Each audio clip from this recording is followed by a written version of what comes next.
વડોદરા કમાટી બાગમાં આવેલા ઐતિહાસિક બ્રિજને અવરજવર માટે બંધ કરવાનો નિર્ણય લેવામાં આવ્યો છે, જેને પગલે હવે ઐતિહાસિક બ્રિજ પરથી પસાર થવું સપનું બનશે। સિયાજી બાગ ઝૂમાં પ્રાણી સંગ્રહાલય તરફ જવા માટેનો લાકડા લોખંડનો બનેલો ઐતિહાસિક બ્રિજ અનોખી ઓળખ ધરાવતો હતો, પરંતુ સમય જતાં તેની સુરક્ષાને ધ્યાને રાખીને બ્રિજને બંધ કરવામાં આવ્યો છે।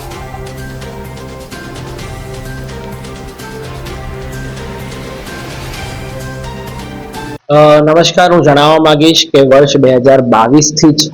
હકીકતમાં આ બ્રિજ બંધ છે। ફક્ત ઝૂ સ્ટાફ અને સિક્યુરિટી સ્ટાફ આ બ્રિજનો ઉપયોગ કરી રહ્યા હતા, કારણ કે ડે ટુ ડે મેન્ટેનન્સ માટે ઝૂ જેમ બે ભાગમાં વહેંચાયેલું છે, અમને ઘણી આ બાબતે તકલીફ પડે તેમ છે, પરંતુ બ્રિજ પ્રોજેક્ટના કન્સલ્ટન્ટ દ્વારા બ્રિજને અનસેફ જાહેર કરવામાં આવેલ છે, અને જેથી કરીને આના ઉપરનો સદંતર વ્યવહાર બંધ કરવાની અમને